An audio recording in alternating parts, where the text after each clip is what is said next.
Hello, ኢሳት ቴሌቪዥን። Hello. ማን እንበል ከየት ነው? ሄሎ ኢሳት። ኢሳት ነጻ የህዝብ ሚዲያ ወትሮም ቢሆን የህዝብ አይንና ጆሮ እንደመሆኑ ይህንን የህዝብ ቅሬታ ማስተናገጃ መድረክ አሰናድቷል። በዚህም ያጋጠሙትን ወይም ያስተዋሉትን የመልካም አስተዳደር ችግር፣ የሙስናና የጉዳይ ገዳዮች ጉድኝት፣ የመብት ጥሰትና ስልጣንን ያለአግባብ የመጠቀም ጸረ ዲሞክራሲያዊ አሰራሮችን ይጠቁሙን።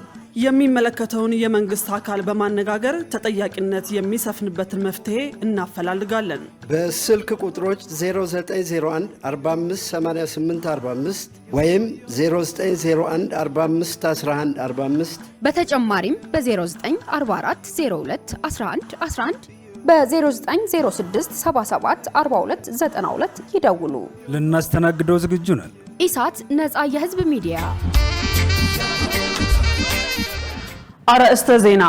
የህዝባችን ህይወት እስኪለወጥ ድረስ ተግተን እንሰራለን ሲሉ ጠቅላይ ሚኒስትር አብይ አህመድ ተናገሩ።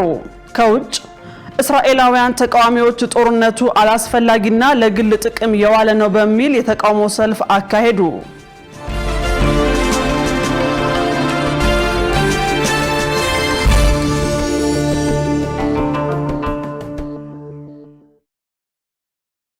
ሰላም ጤና ይስጥልን ውድ ተመልካቾቻችን፣ ከኢሳት ነጻ የህዝብ ሚዲያ የሰዓቱን ዜናዎች ይዘንላችሁ ቀርበናል። ከዜናዎቹ ጋር እኔ መሰረት ባዩና በመለከት ቋንቋ በኩል ዳዊት ጎሳ አብረናችሁ እንቆያለን። ወደ ቀዳሚው ዜና ተሻገርን። የህዝባችን ህይወት እስኪለወጥ ድረስ ተግተን እንሰራለን ሲሉ ጠቅላይ ሚኒስትር አብይ አህመድ ተናገሩ።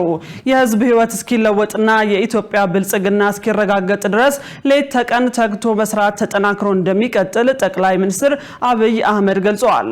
ጠቅላይ ሚኒስትሩ በኦሮሚያ ክልል አርሲ ዞን ሂጦሳ ወረዳ በኢታያ ከተማ የተገነባውንና 100 ሜጋዋት የኤሌክትሪክ ኃይል የሚያመነጨውን የአሰላ የንፋስ ኃይል ማመንጫ ጣቢያ መርቀው ስራ አስጀምረዋል።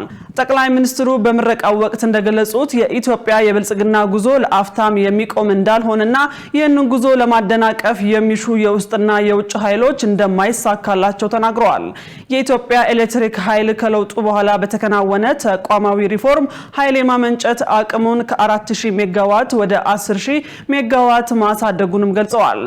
ፕሮጀክቱ ከዴንማርክ መንግስት በተገኘ ብድርና ድጋፍ በ145 ሚሊዮን ዩሮ ወጪ የተገነባ ሲሆን ጣቢያው በ2 ዓመታት ውስጥ ወጪውን መሸፈን የሚችል አትራፊ ፕሮጀክት በመሆኑ ለትውልድ ዕዳ ሳይሆን ምንዳ የሚያስተላልፍ ስኬት ነው ብለዋል። በተጨማሪም የፕሮጀክቱ ግንባታ በአካባቢው የነበረውን የመንገድ መሰረተ ልማት ችግር በመፍታት አርሶ አደሮች ምርታቸውን ለገበያ እንዲያቀርቡ እድል የፈጠረ መሆኑን መግለጻቸውን ኢፕድ ዘግቧል። ኢትዮጵያ 35ኛውን የዓለም የምግብና የእርሻ ድርጅት የአፍሪካ ቀጠናዊ ጉባኤ እንድታዘጋጅ ተመረጠች። በሞሪታኒያ እየተካሄደ በሚገኘው 34ኛው የተባበሩት መንግስታት የምግብና እርሻ ድርጅት ፋኦ የአፍሪካ ቀጠናዊ ጉባኤ ላይ ኢትዮጵያ ቀጣዩን ጉባኤ እንድታዘጋጅ በሙሉ ድምጽ ተመርጣለች። በግብርና ሚኒስትር ዴኤታ ዶክተር ኢፋ ሙለታ የተመራው የኢትዮጵያ ልኡካን ቡድን በጉባኤው ላይ የተሳተፈ ሲሆን በዚህም ኢትዮጵያ በግብርናው ዘርፍ ያስመዘገበችውን ስኬትና የወደፊት ራዕይ አስተዋውቀዋል። በዚህም ጉባኤ አፍሪካ ከተረጅነት ተላቃ በምግብ ራሷን እንድትችል ለማድረግ የአቅም ግንባታ፣ የቴክኖሎጂ ሽግግር፣ የኢኖቬሽንና የሰው ሰራሽ አስተውሎት ስራዎች ላይ በትኩረት መስራት እንደሚገባ የጋራ መግባባት ላይ ተደርሷል።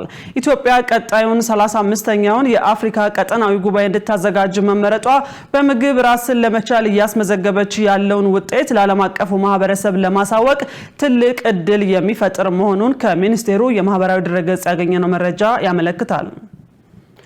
የጤና ኤክስቴንሽን አገልግሎት በሰው ሰራሽ አስተውሎት ለመስጠት የሚያስችል ቴክኖሎጂ ይፋ ሆነ። የኢፌድሪ የጤና ሚኒስቴር ከላስት ማይል ሄልዝ ጋር በመተባበር ሄፓ አሲስት የተሰኘ በሰው ሰራሽ አስተውሎት የሚሰራ አዲስ ቴክኖሎጂ አስተዋውቋል።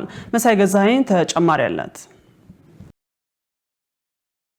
የኢፌድሪ የጤና ሚኒስቴር ከላስት ማይል ሄልዝ ጋር በመተባበር ለጤና ኤክስቴንሽን ባለሙያዎች ድጋፍ የሚሰጥ ሄፓ አሲስት የተሰኘ በሰው ሰራሽ አስተውሎት የሚሰራ አዲስ ቴክኖሎጂ የማስተዋወቂያ መድረክ በዛሬው ዕለት አካሂዷል። በመድረኩ ላይ በተሰጠው መግለጫ አገልግሎቱ ከተጀመረ የ3 ወራት ጊዜ እንዳስቆጠረ የተገለጸ ሲሆን በጋሞ ዞን ያሉ የጤና ኤክስቴንሽን ባለሙያዎች ሄፓ አሲስት በጤና ኬላ ላይ ያለውን የአገልግሎት ውስንነት ቀርፏል ሲሉ ለኢሳት ተናግረዋል።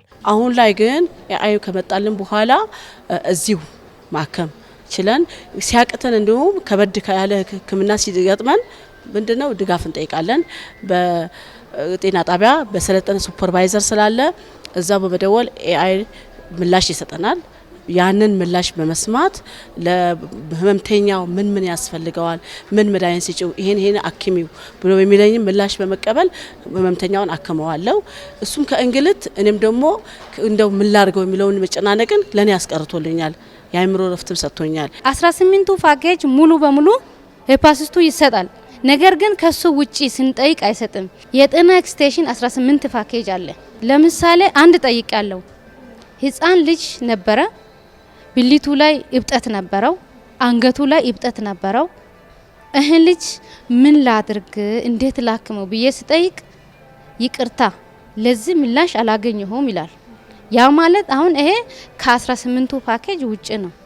ስለዚህ እሱ እንደዛ ስላለ የኔ ስራ በኔ መሰራት ስለማይቻል ሪፔር አድርጌ ተውኩኝ። በላስት ማይል ሄልዝ ከፍተኛ የፕሮግራም ማኔጀር ዶክተር ሩት ድሪባ ደግሞ ሄፓ አሲስት የጤና ኤክስቴንሽን አገልግሎቶችን ትኩረት አድርጎ የተሰራ ፕሮግራም ነው ብለዋል። አሁን ላይ ፕላኑ በዚህ በጤና ኤክስቴንሽኖች ፕሮግራም ላይ የመስራትና በቁጥርም እንደገና ደግሞ በይዘትም ደግሞ ጥሩ የሆነ የሰው ሰራሽ አስተውሎት ለሁሉም ጤና ኤክስቴንሽኖች ተደራሽ ማድረግ ነው። ምናልባትም ከጤና ሚኒስቴር ጋር በመንሰራው ይህንን ስራ ወደ ጤና ጣቢያ ላይ ወደሚሰሩ ባለሙያዎች ወደ እነሱ ከፍ የማድረግ ሀሳብ አለ። ይህን ደግሞ ከጤና ሚኒስቴር ጋር አብረን የምንሰራበት ይሆናል። ዶክተር ሩት አያይዘውም ፕሮግራሙ ከፍተኛ ጠቀሜታ ያለው ቢሆንም በተገቢው መንገድ አገልግሎቱን ሙሉ ለሙሉ ለማግኘት የሚከተሉ ችግሮች አሉ ብለዋል። መጀመሪያው አንድ ቻሌንጅ ከኢንፍራስትራክቸር ጋር የተያያዘ የኮኔክሽን ችግሮች፣ የመቆራረጥ ችግሮች እንዲሁም ደግሞ የኤሌክትሪሲቲ ችግሮች በደንብ ያጋጥሙ ነበር። በሚቀጥለው ኢምፕሊሜንቴሽን ታይም ላይ የምንሰራበት አንደኛው ፊቸር ኦፍላይን እንዲጠቀሙ ወይም ደግሞ ከኔትወርክ ውጪ የሆኑትን ባለሙያዎች አድሬስ ለማድረግ በሱ እንዲጠቀሙ ማስቻል ነው። ሁለተኛው እንዳልሽው ደግሞ አሁን ላይ እንደቀደም እንዳያችሁት አማርኛና አፋን ኦሮሞ በደንብ ቴስት ተደርጎ እየተጠቀሙበት ይገኛል። በሚቀጥሉት ደግሞ ትግረኛን፣ ሶማሊኛን ኢንክሉድ አድርገን ሌሎች ቋንቋዎች ላይ የምንሰራበት ነው ማለት ነው።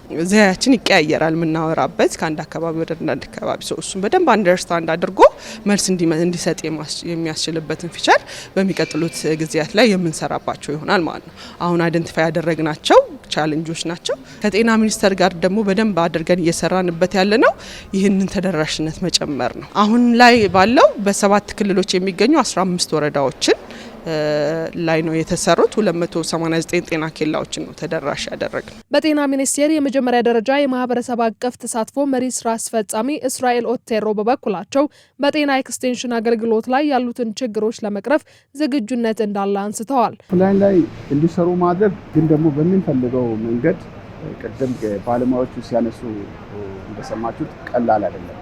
ግን እንደ ሀገር ትልቅ እድል አለ። ትልቅ እድል ዲጂታል 2030 ላውንች ተደርጓል። ስለዚህ እኛ የምንፈራቸውን ችግሮች እንደውም ቀድሞ ይፈታሉ የሚል እምነት አለ። እኛ ኢኳሊ ሮጠን መድረስ እንችላለን ወይ፣ በቂ ዝግጅት አድርገናል ወይ የሚለው ነገር ራሳችን ማየት ነው ያለብን እንጂ አሁን ካለው ሁኔታ ከሀገሪቱ ሁኔታ በከፍተኛ አመራር ተይዞ እየተሰሩ ያሉ በሀገር ደረጃ የሚሰሩ ነገሮች እጅግ ተስፋ ሰጪ ስለሆኑ ከዚህ በኋላ የኮኔክቲቪቲ ኢሹ እንደዚህ የፓወር ኢሹ ብዙ ሊሚት ያደርገናል ብለን አናምንም። ስለዚህ እድሉ አለን። ያን እድል ተጠቅመን ራሳችን በቂ ዝግጅት የምናደርግ ከሆነ ኦንላይን ላይ ያሉትንም ሞር ኤክስፕሎር የማድረግ እድል አለን። ኤክሰፕሽናሊ ደግሞ ኦፍላይን የሚፈልጉ ነገሮች ካሉ ቅድም ሲነሳ በነበረው መንገድ ኦፍላይኑንም ኦፕሽን ክፍት አድርገው እየሰሩ መቀጠል ይቻላል የሚለው ማንሳት ነው። አዲሱ የሰው ሰራሽ አስተውሎት ቴክኖሎጂ የጤና ሚኒስቴር ካዘጋጃቸው 100 የተረጋገጡ የሕክምና መመሪያዎች ላይ ብቻ በመነሳት እገዛ የሚያደርግ መሆኑ ተመላክቷል። በኢትዮጵያ የሴቶችን ፖለቲካዊና ማህበራዊ ተሳትፎ ለማሳደግ ተጨባጭ እርምጃ እየተወሰደ መሆኑ ተገለጸ። የሴቶችና ማህበራዊ ጉዳይ ሚኒስቴር የምስራቅና ደቡብ አፍሪካ ሀገራት የጋራ ገበያ ኮሜሳ አባል ሀገራት የስርዓተ ጾታን እኩልነት ለማስፈን ሴቶችን ለማብቃትና የኢኮኖሚ ተጠቃሚነታቸውን ለማረጋገጥ በተከናወኑ ተግባራት ላይ የማጠቃለያ መርሃ ግብር አካሂዷል። የሴቶችና ማህበራዊ ጉዳይ ሚኒስትር ዶክተር ኤርጎጌ ተስፋዬ በመድረኩ ላይ እንደገለጹት በኢትዮጵያ ሴቶች በከፍተኛ የውሳኔ ሰጭነት በኢኮኖሚና በማህበራዊ ዘርፎች ተጠቃሚነታቸውን ለማረጋገጥ በርካታ ስራዎች እየተከናወኑ ነው ብለዋል። መንግስት የስርዓተ ጾታን እኩልነት የልማት አጀንዳ ዋነኛ ምሰሶ አድርጎ እየሰራ እንደሚገኝ ገልጸው የልማት ፖሊሲዎች ለስርዓተ ጾታ እኩልነትና ለማህበራዊ አካታችነት ቅድሚያ እንደሚሰጡም ገልጸዋል። የኮሜሳ ዋና ጸሐፊ ቺሊሼ ምንፑንዱ በበኩላቸው ኮሜሳ የጾታ እኩልነትና ሴቶችና ወጣቶችን ለማብቃት በተሰሩ ስራዎች ውጤት ማምጣቱን ገልጸው ሆኖም ከችግሩ ስፋት አኳያ ግን ብዙ ተግባራት ይቀራሉ ብለዋል። ለኑሮ ውድነት ጫና ምክንያቱ የኢኮኖሚ መርሆችን ያለመከተል መሆኑ ተገለጸ። ምርት ካለበት ቦታ ወደ ሸማቹ ለማድረስ ከሰላም ባሻገር መሰረተ ልማት በሚፈለገው ልክ ያለመኖር የኑሮ ውድነቱን እንዳባባሰው የምጣኔ ሀብት ባለሙያዎች ገልጸዋል። ሰላማዊት ሙልጌታ ተጨማሪ አላት። በመካከለኛው ምስራቅ የተፈጠረው ጦርነት በኢትዮጵያ ኢኮኖሚ ላይ ጫና መፍጠሩ ይገለጻል። ይህም በመሰረታዊ የፍጆታ እቃዎች ላይና በትራንስፖርት ወጪ ላይ ጭማሪ በመፍጠሩ በዜጎች የዕለት ተዕለት የኑሮ ሁኔታ ላይ ስጋት ስለማስከተሉ ቅሬታ ሲቀርብ ይስተዋላል። ኢሳት የተፈጠረው የኑሮ ውድነት እንዴት ይፈታ ሲል የምጣኔ ሀብት ባለሙያዎችን አነጋግሯል። የምጣኔ ሀብት ባለሙያው ፋሲል ጣሰው እንደገለጹት ዋና ዋና የማክሮ ኢኮኖሚ መርሆች የገበያን ዋጋ ማረጋጋት፣ ስራ መፍጠርና የውጭ ንግድ ሚዛንን ሀገር ተኮር ማድረግ ናቸው። ነገር ግን በአሁኑ ወቅት የሚታየው የኑሮ ጫና እነዚህን መርሆች በተገቢው መልኩ አለመከተል የፈጠረው መሆኑን ገልጸዋል። እና በዚህ የተነሳ እንግዲህ በተደጋጋሚ በማክሮ ኢኮኖሚ ፖሊሲ ለውጥ የተነሳ ብሩ ዲቫሉ ተደረገ። አገር ውስጥ አቅም አጣ ገንዘቡ። ባንኮች ደግሞ እንዲሁ የገንዘብ ቁጠባውን ሀብት አተኩሮ መስራት ሲገባቸው ብርን ዝቅ ዶላርን ከፍ እያደረጉ ሰሩ። ይሄ አሁን ላለ ኢኮኖሚ ድቀት ከፍተኛ አስተዋጽኦ አደረገ። እንግዲህ ይህ ደግሞ አልበቃ ብሎ አሁን የመጣው ጦርነት አለ። ሩቅ ምስራቅ እና ኢራን የነዳጅ ዝውውሩን እንደዚሁ ውድ አደረገው። የዛ ኢፌክት ደግሞ እኛ ጋር ቢያንስ 6 ወር ይፈጃል ብለን ነው የምንገምተው። ስለዚህ በዋናነት አሁን የምናየው የኑሮ ጫና ውድነቱ ምንጩ መሪዎችን ጠብቆ አለመስራትና እንደዚሁም በተጨማሪ ጦርነቶች መፈንዳት ሀገር እንዲሁም በሀገር ውስጥ ቢሆን እንደዚህ ነው። 3-4 ዓመት አልፎታል። መቀሌ ውስጥ ገበያ ፈርሶብናል፣ አማራ ውስጥ ገበያ ፈርሶብናል፣ ኦሮሚያ ውስጥ በብዛት ገበያ ፈርሶብናል። ሎካል ገበያው ማለት ገበሬው አምራቹና ከተማው የሚገናኝበት ትስስሮች በጣም ፈርሰዋል። እነኚህ ተደማምረው የኑሮ ውድነቱን ፍጹም መቋቋም ከምንችለው በላይ እያደረገብን ይገኛል። ሌላኛው የምጣኔ ሀብት ባለሙያ እንዳይላሉ ሰለሞን በሀገሪቱ ያለው የኑሮ ውድነት ችግር በመካከለኛው ምስራቅ ጦርነት ምክንያት ቢባባስም የኢኮኖሚ መዋቅር ችግሮች ዋና መንስኤ እንደሆኑ ጠቁመዋል። አሁን የአቅርቦት ሰንሰለት የጎዳው ያለው የሀገር ውስጥ ኮንፍሊክት አለ። ከዛ ሲቀጥል ደግሞ የሀገር ውስጥ ኢንፍራስትራክቸር አሁን የሀገር ውስጥ የመሰረተ ልማትን ካየሽ በተሟላ ሁኔታ የቀረበ አይደለም። መሰረተ ልማት ኢንቨስት ካደረግን ቆይተናል። መንገዶች በዋናነት ላይክ ከምርት ቦታ ወደ ፍጆታ ቦታ ወደ ገበያ ቦታ ድረስ የሚያደርጉ መንገዶችን መገንባት አሁን ብዙ ቦታ ላይ ያቆመናል። ምክንያቱም የብዙ ሰዎች ኮምፕሌንት ስለሆነ ነው። አይኤምኤፍ እና ወርልድ ባንክ ያስቀመጡት ቅድመ ሁኔታ ችግር አለ እና ኦኬ ችግሩን ፊል የሚያደርግ ሰው እና ችግር የለም የሚል ደግሞ ችግር የለም የሚለው ሰው ዋናው ክሪቲካል መሆኑን አስቸጋሪ ያደርገዋል ማለት ነው። የኑሮ ውድነቱን ለማስተካከል ምን መደረግ አለበት በሚል ለቀረበው ጥያቄ ፋሲል ጣሰው ተከታዩን ብለዋል። ይሄ ደግሞ የሚሰበሰበው ግብር የትምህርትን ፍትሃዊነት፣ የጤናን፣ የመሰረተ ልማት አገልግሎትን እንደዚሁ በጣም እንዳይለጥ አድርጎ ግብርና ገንዘብ ፖሊሲ ስርዓቱን ማስፈጸም አለበት። ከመንግስት አንጻር ከግል እንቅስቃሴ አንጻር ደግሞ የትኛውም ሴክተር ላይ ያለን ኢትዮጵያኖች ይህንን ከግምት አስገብተን ፍጹም በመናበብ በመስራት ይሄ ያለንብን መከራ መወጣትና መቀልበስ እንችላለን ብዬ ነው የማሳስበው። ውድ ተመልካቾቻችን ከኢሳት ነጻ የህዝብ ሚዲያ የሰዓቱ ዜናዎች አሁንም እንደቀጠሉ ናቸው። አሁን ደግሞ የቢዝነስና የኢኮኖሚ ዜናዎች ወደ እናንተ የሚደርሱበት ሰዓት ላይ ደርሰናል። ዜናዎቹን ይዛ ሰላማዊት ሙሉጌታ ይጠበቀችን ነው።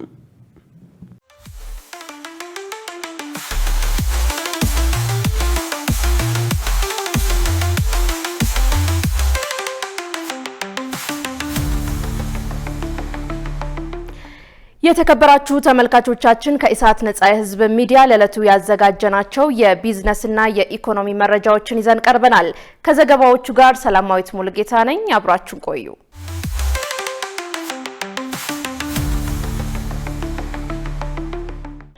የዓለም ባንክና ጣሊያን ለኢትዮጵያ የኢኮኖሚ ሪፎርም ድጋፋቸውን እንደሚያጠናክሩ ገለጹ። በገንዘብ ሚኒስቴር አህመድ ሽዴ የተመራ የኢትዮጵያ ልዑክ የሶስትዮሽን አጋርነት ይበልጥ ለማሳደግ ያለመ ከፍተኛ ምክክር ከዓለም ባንክና ከጣሊያን ልዑካን ጋር አካሂዷል። በምክክሩም ኢትዮጵያ ቅድሚያ ከምትሰጣቸው የልማት ጉዳዮች ጋር የተጣጣመ ወቅቱን የጠበቀና አስተማማኝ የፋይናንስ ድጋፍ በሚሰበሰብበት መንገድ ላይ መክረዋል። የኢትዮጵያ ልዑክ መንግስት የጀመረውን የኢኮኖሚ ማሻሻያ ለማስቀጠል የፋይናንስን ስርዓት ይበልጥ ለማስጠበቅና ሁሉን አቀፍ የኢኮኖሚ እድገትን ለማረጋገጥ ያለውን ጽኑ አቋም በድጋሚ አረጋግጧል። የጣሊያን ልዑክ በበኩሉ ኢትዮጵያ ለምታደርገው የልማት ጥረት ያለውን አጋርነት በድጋሚ ያረጋገጠ ሲሆን በተለይም በሁለትዮሽ ትብብርና ከዓለም አቀፍ የፋይናንስ ማዕቀፎች ጋር በተጣጣመ መልኩ ድጋፉን እንደሚያጠናክር ገልጿል። በተመሳሳይ የዓለም ባንክ ለኢትዮጵያ የኢኮኖሚ ማሻሻያ ፕሮግራም ቀጣይነት ስላለው ድጋፍ በመግለጽ ውጤታማ የፋይናንስ ትብብር ለማሳደግ ከአጋሮች ጋር በቅርበት ለመስራት ዝግጁ መሆኑን አስታውቋል። ወቅታዊ የኢኮኖሚ ተግዳሮቶችንና የፋይናንስ ውስንነቶችን በዘላቂነት ለመወጣት ጽኑ አጋርነትና የጋራ ጥረት አስፈላጊ እንደሆነ በውይይቱ መግለጹን የገንዘብ ሚኒስቴር ለኢዜአ በላከው መግለጫ አመልክቷል። ባለፉት 9 ወራት ከውጭ ንግድ 7.7 ቢሊዮን ዶላር መገኘቱ ተገለጸ። የንግድና ቀጠናዊ ትስስር ሚኒስቴር ከተጠሪ ተቋማት ጋር በመሆን ተወዳዳሪ የንግድ ስርዓትና የተሳለጠ የገበያ ትስስር ለኢኮኖሚ ሽግግር በሚል መሪ ሐሳብ የ2018 በጀት ዓመት የ9 ወራት የዕቅድ አፈጻጸም የግምገማ መድረክ አካሂዷል። የንግድና ቀጠናዊ ትስስር ሚኒስትር ካሳሁን ጎፌ በዚህ ወቅት እንደገለጹት የተቋሙ አቅም እያደገ በመምጣቱ ባለፉት 9 ወራት ሁሉም ዘርፎች አበረታች ውጤት ተመዝግቧል ብለዋል። በዚህም በ9 ወራት ውስጥ በኦንላይን ንግድ ምዝገባ አዲስ ፍቃድ የማውጣት የማደስና የመሰረዝ ስራዎች ከ2.9 ሚሊዮን በላይ ደንበኞች አገልግሎት መስጠቱን ተናግረዋል። በውጪ ንግድ ረገድም ከሁለቱም የንግድ አይነቶች ከ7.7 ቢሊዮን ዶላር በላይ ገቢ የተገኘ መሆኑን አስረድተዋል። የገበያ መሰረተ ልማት በማስፋት ረገድ ገበያ ለማረጋጋት የተጀመሩት የቅዳሜና የእሁድ ገበያዎች ቁጥር 2190 መድረሱን ተናግረዋል። ሁለተኛ ደረጃ የቁም እንስሳት ግብይት ማዕከላትን የማስፋት ስራ መጠናከሩን አንስተው በ9 ወራት ውስጥ 2 አዳዲስ ማዕከላት ተመርቀው ስራ መጀመራቸውን አስታውቀዋል። የምግብ ሉዓላዊነትን ለማረጋገጥ የሚያስችል ውጤት ተገኝቷል ተባለ። የግብርና ሚኒስትር ዴታ ዶክተር ፍቅሩ ረጋሳ ለኢዜአ እንደገለጹት ቀደም ሲል በኢትዮጵያ በተፈጥሮ ሀብት መመናመን እንዲሁም ከአየር ንብረት ለውጥ ጋር ተያይዞ የድርቅ መከሰትና ሌሎች አደጋዎች ሳቢያ ህብረተሰቡ ተጎጂ ሆኖ ቆይቷል ብለዋል።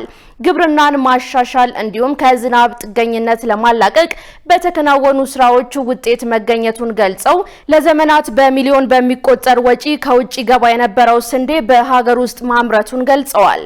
የተፈጥሮ ሀብት መመናመንና የድርቅ መከሰትን በዘላቂነት ለመከላከል በአረንጓዴ አሻራ መርሃ ግብር ውጤታማ ተግባራት መከናወናቸውን አንስተዋል። በሌማት ትሩፋት ኢኒሼቲቭ የእንስሳት ሀብት በማልማት የዶሮ፣ የማር፣ የወተት፣ የአሳ ምርት እና ምርታማነት በከፍተኛ ደረጃ ማደጉን ተናግረዋል። በኦሮሚያ ክልል 2.1 ሚሊዮን ስራ መፈጠሩ ተገለጸ። በኦሮሚያ ክልል ባለፉት 9 ወራት ለ2.1 ሚሊዮን ዜጎች ቋሚ የስራ ዕድል ተፈጥሯል ሲል በምክትል ርዕሰ መስተዳደር ማዕረግ የክልሉ የከተማ ልማት ክላስተር አስተዳዳሪ መስፍን መላኩ ተናግረዋል። እነዚህ እድሎች የ28 ቢሊዮን ብር የገንዘብ ድጋፍ፣ የ95000 ሄክታር መሬትና የ5000 የመሳሪያ ድጋፍ ጥቅል የያዘ ነው ብለዋል። በከተማ ግብርና ኢኒሼቲቭ በተገነቡ 139000 ሼዶች ከ61 ሚሊዮን በላይ እንስሳት እንደሚገኙና ማዕከላቱ ከፈጠሯቸው የስራ እድሎች ተጨማሪ የኑሮ ጫና ያቃለሉና የገጠርን ሽግግር ያፋጠኑ መሆኑን አብራርተዋል። አዲስ ከተቋቋሙ 18000 ጥቃቅንና አነስተኛ ኢንዱስትሪዎች መካከል ከ5000 በላይ የሚሆኑት መሰረተ ልማት እንዲሁም መሳሪያ ተሟልቶላቸው ስራ መጀመራቸውን ገልጸው በእነዚህ ኢኒሼቲቮች ብቻ ለ1.3 ሚሊዮን ዜጎች የስራ ዕድል መፈጠሩን አንስተዋል። በአሁኑ ወቅት 40,000 የኢንቨስትመንት ፕሮጀክቶች መኖራቸውን አመልክተዋል። የተከበራችሁ ተመልካቾቻችን አሁን ደግሞ የውጭ ምንዛሬና የብሔራዊ ባንክ የወርቅ ግብይት መረጃ ተከታትለን እንመለስ።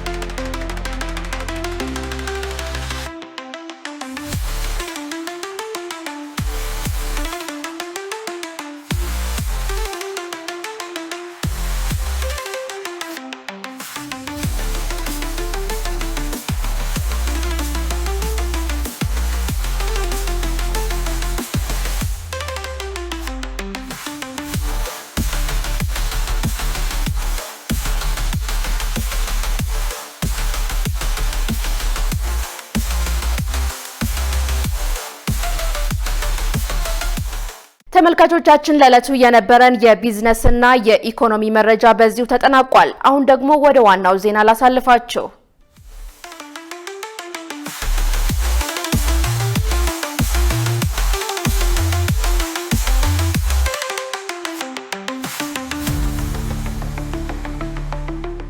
ወደ ውጭ ዜናዎች ተሻገረን።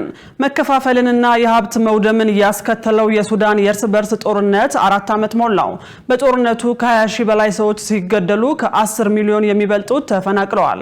ሸሪፍ ኢማም ጉዳዩን በዝርዝር ተመልክቶታል። የሱዳን የእርስ በርስ ጦርነት 4ኛ ዓመቱን ይዟል። በሱዳን ያለው ሁኔታ ከወታደራዊ ግጭትም በላይ ነው እየተባለ ነው። ምክንያቱ ደግሞ ሀገሪቱን ሙሉ በሙሉ ያወደመ ስለሆነ። ይህ ሁሉ ሆኖ የዓለም አቀፉ ማህበረሰብም ሱዳንን ችላ ብሏል እየተባለ ይገኛል። በዓለም ላይ እጅግ ከፍተኛ የሚባል የመፈናቀል ቀውስ የተከሰተበት፣ አንዳንዶች የሚበሉት አጥተው የዛፍ ቅጠል ለመብላት የተገደዱበትና ሀገሪቱ ታይቶ የማይታወቅ የኢኮኖሚ ውድቀት ያቃጠማት ጊዜ ነው። በሱዳን ጦር ኃይልና በፈጥኖ ደራሽ ኃይል መካከል እየተካሄደ ያለው ጦርነት ጥቂቶች እንደገመቱት በሰዓታትና በሳምንታት ውስጥ አልተጠናቀቀም። ይልቁንም ለረጅም ጊዜ የዘለቀው ጦርነት የሱዳንን ማህበራዊ መዋቅር አፈራርሷል። እንደ ፖለቲካውና ወታደራዊ ትግል የተጀመረው ጦርነት በሰዎች ማህበራዊ ግንኙነት ላይ ጥላ አጥልቷል። የሱዳንን መጻኢ ጊዜም ጥያቄ ውስጥ ከቷል። በአፕሪል 15 ቀን 2023 ላይ የተጀመረው ጦርነት ከ20,000 በላይ ሰዎችን ለሞት ዳርጓል። ከ10 ሚሊዮን በላይ የሚሆኑትን ደግሞ ማፈናቀሉን የተባበሩት መንግስታት አስታውቋል። በሱዳን የሟቾች ቁጥር በትክክል አይታወቅም። አንዳንድ ዓለም አቀፍ ተቋማት ትክክለኛ የሟቾች ቁጥርን ከ150,000 በላይ ያደርሱታል። በሱዳን የተባበሩት መንግስታት የሰብአዊ ጉዳዮች አስተባባሪ ዴኒስ ብሮን ቀደም ብለው እንደገለጹት የሰብአዊ መብት ኮሚሽን በኢድ ዳማዚና በኤልፋሸር 6,000 ሰዎች በ3 ቀናት ውስጥ መገደላቸውን ጨምሮ በርካታ የመብት ጥሰቶችን መዝግቧል። በጦርነቱ ሁለቱም ወገኖች ሆን ብለው በመደበቃቸው ሳቢያ ስለደረሱ ወታደራዊ ጥቃቶች የሚገልጹ አሃዛዊ መረጃዎች ሙሉ በሙሉ አልተገኙም። የተባበሩት መንግስታት የሰብአዊ መብቶች ከፍተኛ ኮሚሽነር የሆኑት ቮልከር ቱርክ ባለፈው የካቲት ወር በተደረገ ስብሰባ ላይ እንደተናገሩት በ2025 ከ500 በላይ ጾታዊ ጥቃት ሰለባዎች በመዝገባቸውን አስታውቀዋል። የሕክምና ዶክተሮች ለሱዳን ትሪቡን እንደነገሩ ከጦርነት ጋር የተያዙና እንደ ስኳር፣ የደም ግፊትና የልብ ህመም የመሳሰሉ ስር የሰደዱ በሽታዎች ቢያንስ 2 ሚሊዮን ሱዳናውያንን አጥቅተዋል። ዓለም አቀፉ የቀይ መስቀል ኮሚቴ ጦርነቱ ከተጀመረበት ጊዜ ጀምሮ ቢያንስ 11,000 ሰዎች ጠፍተዋል ተብሏል። ይህም የጠፉ ሰዎች ቤተሰቦች እየደረሰባቸው ያለውን የስነ ልቦና ችግር ያሳያል ተብሏል። ዓለም አቀፍና የአካባቢ መረጃዎች አስገድዶ መሰወርና ማሰር በሁለቱም ወገኖች እንደሚፈጸም ገልጸዋል።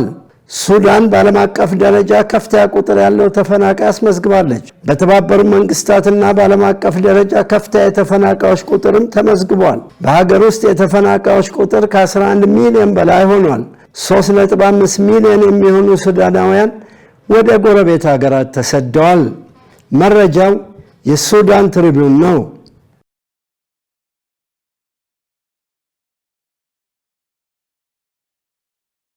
እስራኤላውያን ተቃዋሚዎቹ ጦርነቱ አላስፈላጊና ለግል ጥቅም የዋለ ነው በሚል የተቃውሞ ሰልፍ አካሄዱ።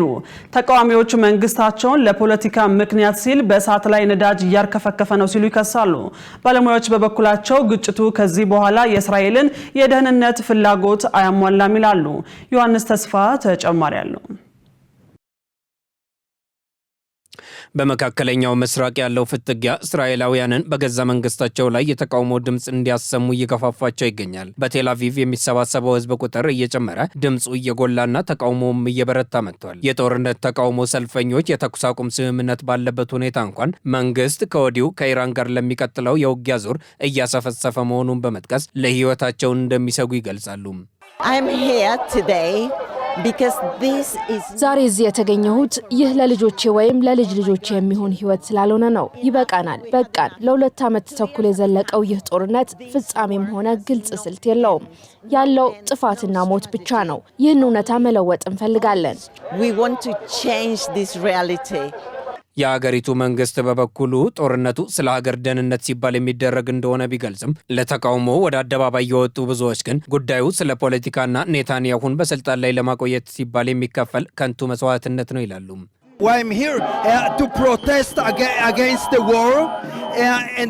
እዚህ የተገኘሁት ጦርነቱንና የገዛ መንግስቴን ለመቃወም ነው። መንግስታችን በውስጥ ችግሮቹ ምክንያትና ጠቅላይ ሚኒስትራችን ከስር ለማምለጥ ሲሉ ብቻ እነዚህን ሁሉ ጦርነቶች በመፍጠር አሜሪካና አውሮፓን ወደ ግጭቱ ለመጎተት እየሞከሩ ነው። እንደዚህ ያሉ የተቃውሞ ሰልፎች በቴል አቪቭ ብቻ ሳይሆን በመላው እስራኤል ሳምንታዊ ልማድ ሆነዋል። ሰልፈኞቹ እንደሚሉት ከሆነ ይህ ኔታንያሁ የፖለቲካ ግባቸውን ለማሳካት ሲሉ ከዩናይትድ ስቴትስ ጋር በመሆን ከኢራን ጋር የጀመሩት የምርጫ ጦርነት ነው። የህይወትና የሀብት መስዋዕትነቱ እጅግ ከፍተኛ መሆኑንና ጦርነቱ የኔታንያሁን የጥምረት መንግስት አቀናጅቶ ለማስቀጠል ያለመ እንደሆነ ይገልጻሉ። በሌላ በኩል ተንታኞች እንደሚሉት ከሆነም ተቃውሞው ከኢራን ጋር የሚደረገውን ጦርነት አስመልክቶ በህብረተሰቡ ውስጥ ያለውን ጥልቅ ክፍፍል ያሳያል። እኔ እንደማስበው ዋናው ምክንያት ይህ መንግስት ቁጥጥሩን ሙሉ በሙሉ ለማጠናከር ስለሚፈልግ ነው። እንደ የመናገርና የመቃወም ነጻነት ያሉ ዲሞክራሲያዊ የሲቪል መብቶችን ለማስቀረት ይፈልጋል። መንግስት ይህን በኃይል የማድረግ አቅም እንዳለው ማሳየት ብቻ ነው የሚፈልገው። ከኢራን ጋር ተጨማሪ ጦርነት ሊነሳ ይችላል የሚለው ስጋት እነዚህን ክፍሎች ይበልጥ እያሰፋቸው ነው። በቴል አቪቭ ያለው ልዩነት እጅግ ግልጽ ነው። ለአንዳንድ እስራኤላውያን አሁን ላይ ከኢራን ጋር ያለውን ጦርነት ማቆም ማለት እጅ መስጠት ማለት ነው። ለሌሎች ደግሞ ጦርነትን መቀጠል ማለት ሀገሪቱ ይበልጥ የተከፋፈለች፣ የተገለለች እንዲሁም በፋይናንስና በወታደራዊ ረገድ የደከመች ትሆናለች ማለት ነው። ይህም እስራኤል ከጦርነቱ ባለፈ የሚጠብቃት ትልቁ ትግል ይሆናል። ይህ ደግሞ ጦርነቱ ሲያበቃ እስራኤል ምን አይነት ሀገር ሆና ትወጣለች የሚለውን ጥያቄ ያስነሳል። የመረጃው ምንጭ ቲአርቲ ወርልድ ነው። ውድ ተመልካቾቻችን የስፖርት ዜናዎች ወደ እናንተ የሚደርሱበት ሰዓት ላይ ደርሰናል። የስፖርት ዜናዎችን ይዞ ሙሉቀን ሰለሞን እየጠበቀን ነው። ለጤንነት ለምርት ለወዳጅነት ሰላም ጤና ይስጥልን ተመልካቾቻችን፣ ከኢሳት ነጻ የህዝብ ሚዲያ ለሰዓቱ ያዘጋጀናቸውን ስፖርታዊ መረጃዎች ይዘን ቀርበናል። ከመረጃዎቹ ጋር ሙሉቀን ሰለሞን ነኝ። የኢትዮጵያ ከ18 ዓመት በታች ሴቶች ብሔራዊ ቡድን በነገው ዕለት ለደረጃ ይጫወታል።